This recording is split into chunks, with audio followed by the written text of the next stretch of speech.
Hello and welcome to another episode of the ITPro Podcast. I'm Jane McCallion. And I'm Adam Shepherd. And today is our 6-month anniversary of the ITPro Podcast. Yay for us! Yeah, let's drop the bomb, sound the air horns. I would have made a cake, but there's no flour in the shops. So,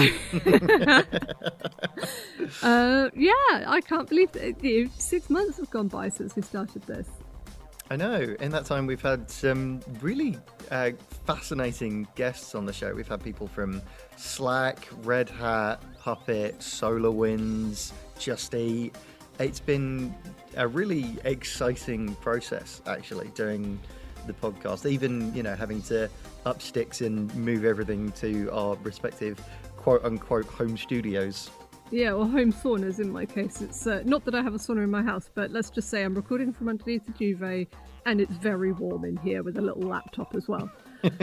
And yet, Leo, like you say, that it's sort of a third of this, if you think of it, we've been doing it under lockdown, as sort of transplanted and disrupted as everybody else in the world, I guess, really, at the moment. Speaking of which, our first story this week actually covers the latest blow in the video conferencing arms race. Google has made its Meet video conferencing software freely available to users until the end of September. So, this is an important caveat at the end there, isn't it? Because Meet is typically part of G Suite, which is a subscription service. Anybody who signs up on a consumer basis isn't going to be able to get this without kind of opting for at least one of the G Suite options, however big or small. It's very much a kind of give them a taste and hope that they will come back and kind of hang on. I don't know. I guess, but the weird thing for me is that this is targeted at normal Gmail users. So anyone with a regular consumer Gmail account can sign up and start using Google Meets. It's not, it's not specifically aimed at enterprise users. So I don't know where they're expecting the conversions to come from for this if they're not specifically targeting, enterprises. Well, I think there's a good argument that they're targeting sort of micro businesses, entrepreneurs, sort of traders, people who are, perhaps weren't really doing this whole kind of working from home, distributed office type thing previously, and have now found themselves in a situation where they need to, sort of talk to their clients remotely, and they're trying out the different video things that are on offer, especially if they've been spooked by some of the Zoom security stories. I suppose, and there is a lot of shadow IT that goes on with people signing up for various services, including, ironically, Zoom, using kind of personal accounts and then having that bleed over into official IT adoption. Yeah, and who knows, maybe we're entering just generally into a new way of doing business, to use a terribly hackneyed journalism phrase that I tell everybody off for, only time will tell. Anyway, moving on from that horrible cliche, we come to the news that almost a third of businesses had no network security plan in place prior to the outbreak of the coronavirus pandemic. This is according to a report from New Start International Security Council. This is something that I think a lot of people may find surprising, but I think a lot of people also won't necessarily find it that surprising. And I think the key is you got to remember that this is talking about formalized network security plans. And I think a lot of people don't necessarily have a properly written out, quote unquote, official network security plan, but they have unofficial kind of gut instinct practices in place for dealing with this kind of incident.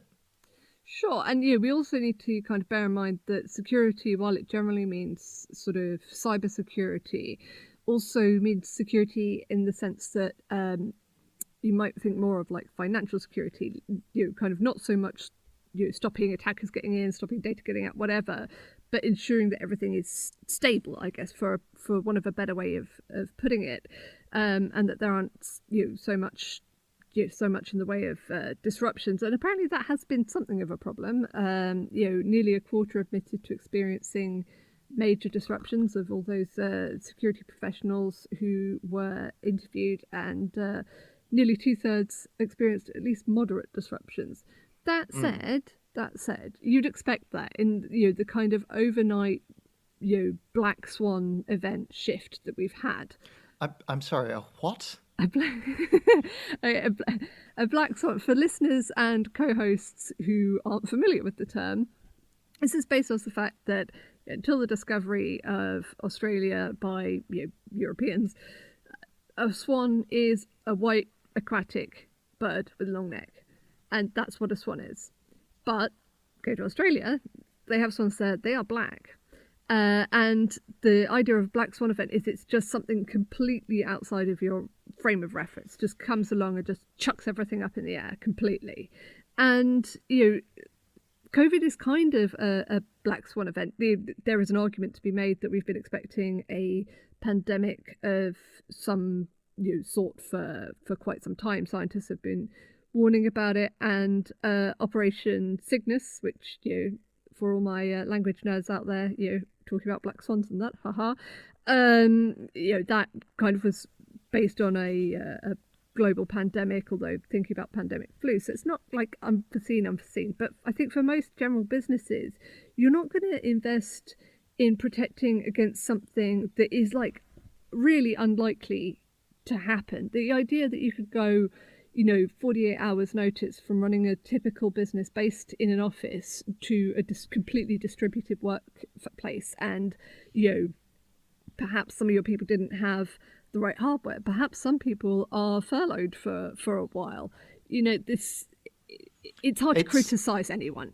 It's a totally unprecedented situation, and it actually puts me in mind of one of my favorite throwaway gags from The Simpsons, which is a factory manager at a peanut factory who every day drills his employees for 2 hours in the morning about what to happen if a runaway elephant breaks into the factory.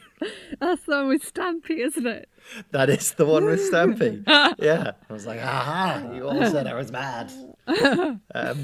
But yeah, this is very much the, real world equivalent of Stampy the elephant breaking into the peanut factory. And yeah, as you say, it's kind of slightly hard to criticize businesses for not having policies in place to deal with this kind of thing. So disruptions are sort of inevitable, but at the same time, you do sort of think that having no network security plan in place at all, formalized network security plan in place rather, is something of an oversight. You should at the very least have kind of guidelines in the same way that you would for, a fire. If a fire breaks out, we will meet at the Costa over the road.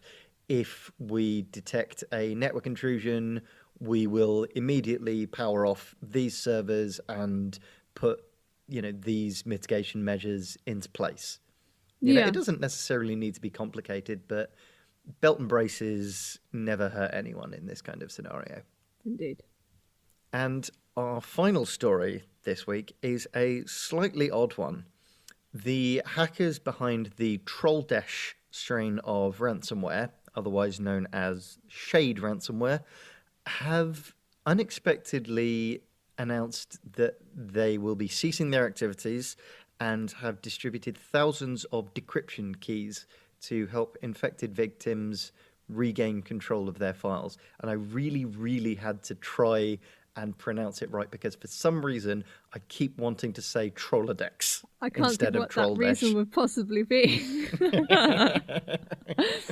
Oh dear. So yes, this Trojan, if you haven't heard of it, it's perhaps not been around super long, but it has had quite an impact in the time that it's around. So according to Malwarebytes, in 2017 it made up 6% of all ransomware attacks.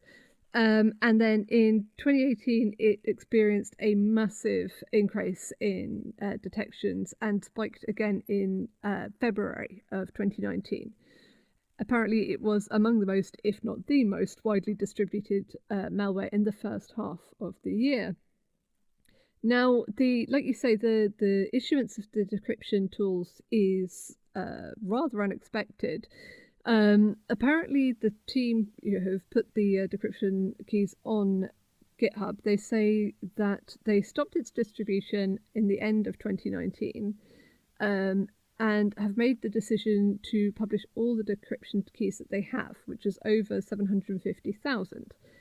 They say, we are publishing our decryption software.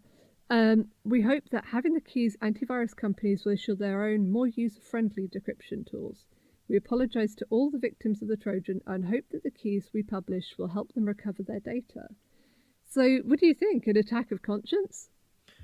I mean, maybe. It's not unheard of for attackers to, suddenly see the error of their ways and release decryption keys and, cease their attacks. But it's also not super common. If attackers do have an attack of conscience, as it were, it's generally because the long arm of the law is starting to close in and they're either angling for a plea deal or they're hoping that issuing the decryption keys will get the feds off their back. Indeed. Which, probably not a bad shout, really. If the decryption keys are out there, I'm sure the police have better things to spend their time on. That said, it's not the first time this has happened, isn't it? This every so often it does happen that it looks like people have some kind of attack of conscience for whatever reason and issue keys, and you don't hear of any follow-up arrests. It's also possible that there's been a falling out in the group, which is something that has led to the downfall of many a criminal enterprise, whether that is because somebody turns into an informant or just everybody kind of turns their ire on one another. And I guess this is the hacker equivalent of setting fire to the stash. No such thing as honour among thieves and all that. It's entirely possible that this is one disgruntled member torpedoing the gang's ransomware operation to get back at the other members, sort of the reverse version of a malicious insider, if you like. Indeed. We're heading for a quick break now, but when we come back, we'll be joined by Brad Mallard, CTO of Fujitsu Global, to talk about skills and professional development. See you after the break.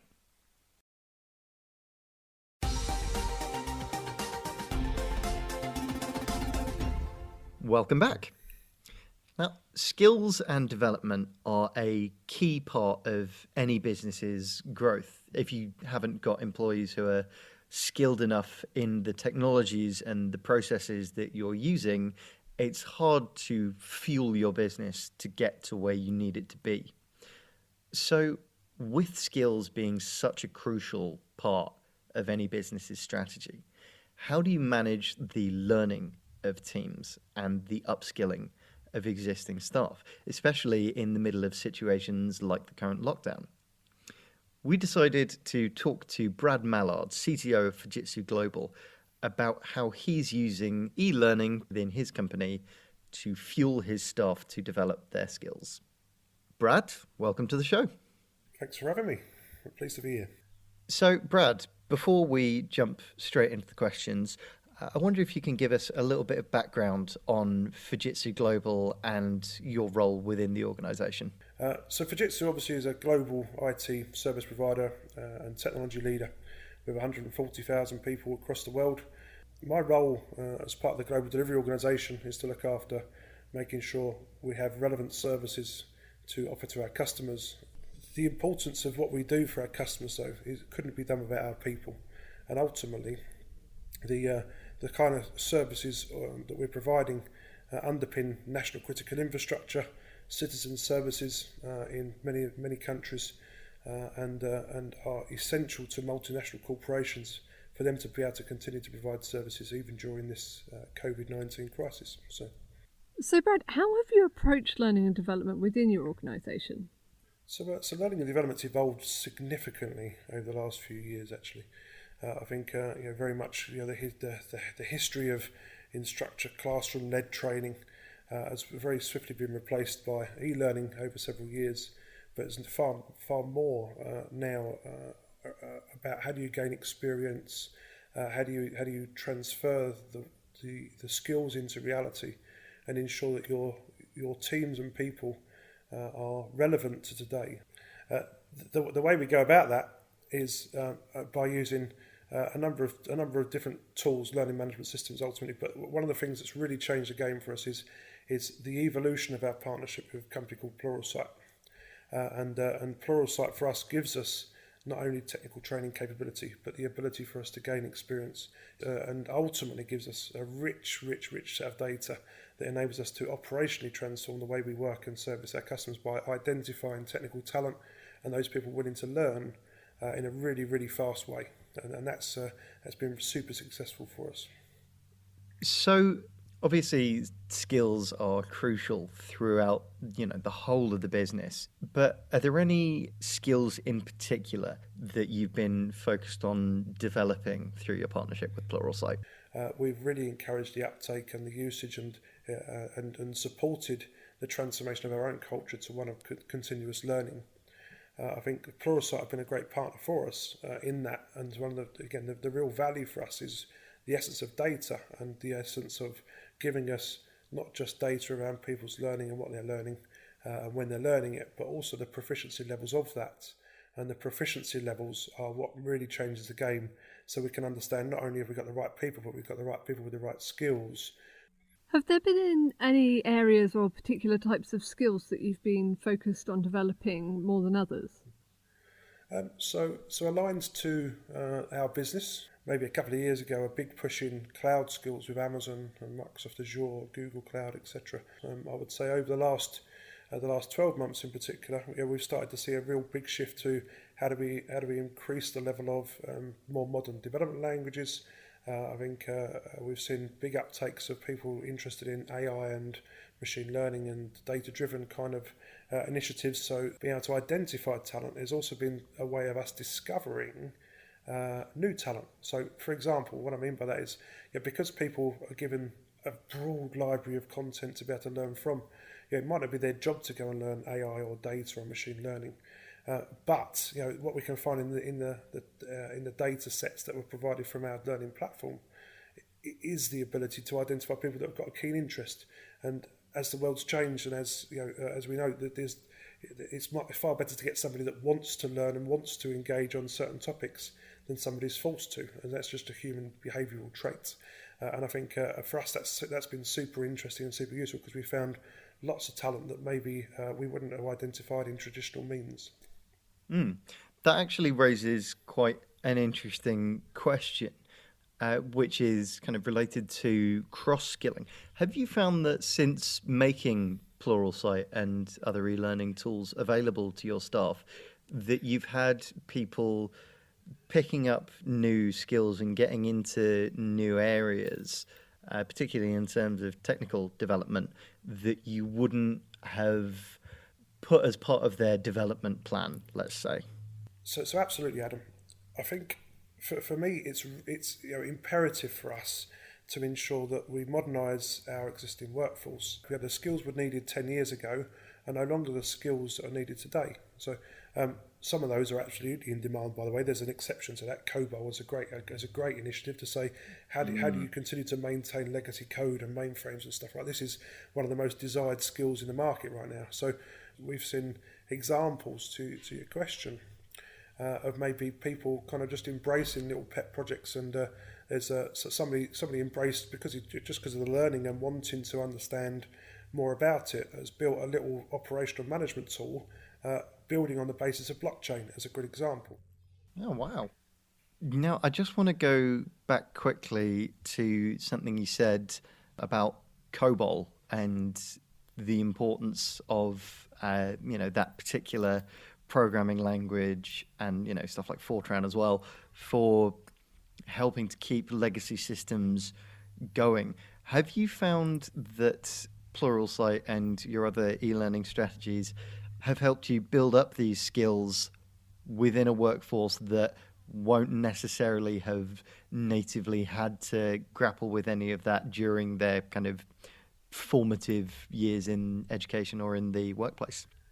So Fujitsu has a long heritage of mainframe and COBOL and Fortran and other languages. So and we're still lucky enough to have some of the people around that have got those skills. And that I can't imagine it's many though. I mean, COBOL is not exactly a trendy language, widespread though it is still. You're absolutely right. Clearly, we have run initiatives for some of our graduates to engage in learning COBOL. However, you can't buy COBOL and Fortran skills easily from learning platforms. They don't come naturally. They don't come off the shelf. But clearly, as I said, we've run different initiatives to encourage and make COBOL sexy, almost, if you like, as much as that's a difficult thing to do these days. But one of the essence of that is it's still paramount in so many of the public sector organisations, so many of the financial services institutes, even retail. These languages are here and still here for the foreseeable future. Now, the essence is, how do you build that level of skill in COBOL or Fortran to be able to modernise away from that or run it in a more modern sense and transform that application over time?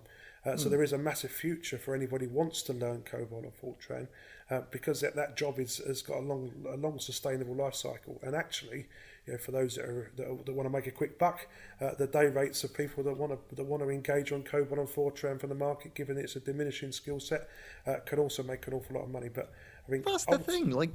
Nobody knows COBOL anymore, but there's still a metric ton of COBOL systems out there, often in really, big enterprise companies who have had, these legacy systems sitting around for decades, but they're the companies that have the most money, and if they need COBOL people, if you as a kind of, young IT graduate can go in with COBOL knowledge, you can basically name your price as far as I've been told.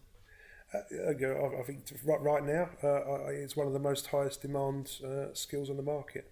That said, those that can balance that skill with modern technology sets for modernising or replacing and redeveloping core applications, maybe that is bank, maybe it's retail managed, supply chain management systems that are essential, that are in the mainframe industry, if you like, the ability to understand and then modernise is really essential. And we're seeing a huge demand for how we might help customers modernise the mainframe. And we're also working with partners like Microsoft and Amazon in particular to help customers embrace mainframe in the cloud. And that means having that skill set and the ability to understand the cloud and traditional application development languages is a real opportunity for anybody that wants to go and learn. So any young people listening to this who are wondering how to juice up your CV, learn COBOL and you'll be printing money by the sounds of it. Exactly. At least for the next couple of years, if nothing else. So. Although I'm not entirely sure that mainframe's ever going to go anywhere. And, does COBOL have an equally long shelf life, or is it going to be using other more quote-unquote modern languages to run mainframe type applications in the cloud, as you mentioned? So one of the most effective strategies actually is both from a cost and risk of businesses and large-scale enterprises is how do you expose and modernise the user experience part of mainframe. And you can get huge amounts of business gain by simply putting modern front ends and APIs on the front of the traditional mainframe data sets and back-end platforms. And ultimately that's been a really successful initiative that's helped to give a massive benefit for every one of our customers. I can believe that. So there is a definitely growing concern over because of the skills, the longevity of mainframe support and serviceability. So I think inevitably every business does need to look at modernising away over time. But I think it's a huge tail, has been already for the last 25 years a tail, and I think we'll still see it continue for some time yet, if I'm honest. But that there will be replacements to that, and they will embrace more modern approaches to architecture to deliver the inevitable elements of resilience and uptime required for being the core of every business ultimately. So Brad, this must have all had at least some form of impact on your business, especially being able to identify, like you say, people in in areas, I guess, gems that you may not have previously discovered? Yeah, in many ways, actually. So firstly, I would say the impact it's had on our employees has been hugely positive. Empowering people with the ability to learn, empowering a learning organisation, a learning culture is harder. It's much harder to do than maybe the word suggests. So the first one is around the employee journey and giving people investments in them. We've had fantastic feedback regards to that. So what impact has e-learning had on the culture of the organisation versus the traditional classroom seminar model? So embracing culture change is not easy. We've really pushed hard to ensure that learning is fun, that we've not mandated learning, we've not incentivised learning through typical objective setting in a HR context. The way we've kind of looked at this is for culture to be effective and to embrace a learning organisation, you absolutely have to empower people and make it enjoyable and fun for them to embrace learning. The way we've done that is by setting up different competitions. We've set up things like Skill IQ days. We've had multiple different parts of the organisation in competitive dialogue. I've had people challenge me as as one of our kind of global CTOs that says, "Come and beat me." The first person to beat me receives a prize.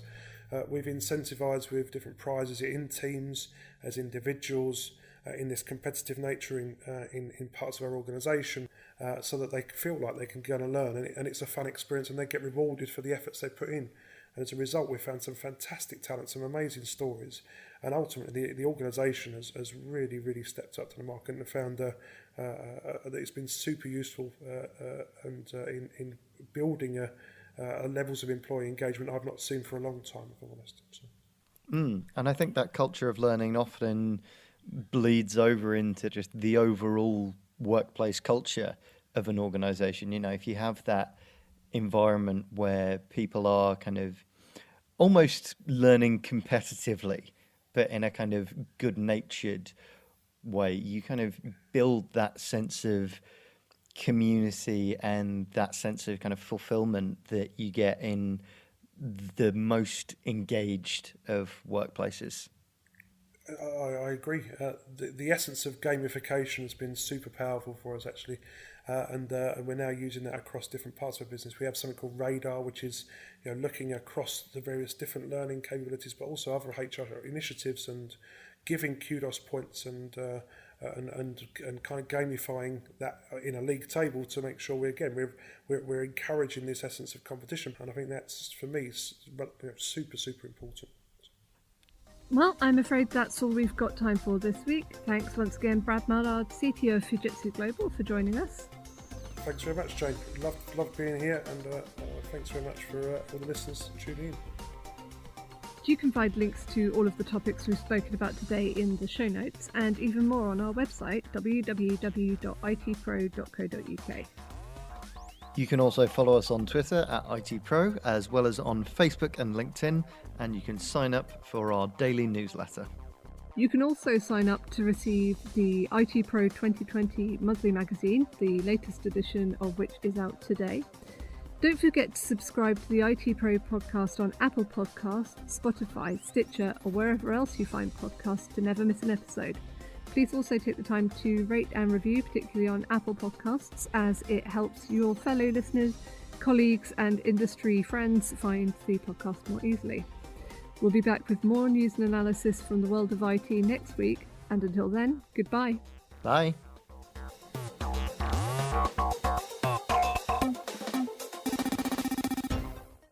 The ITPro Podcast is brought to you by the Dennis Podcast Network.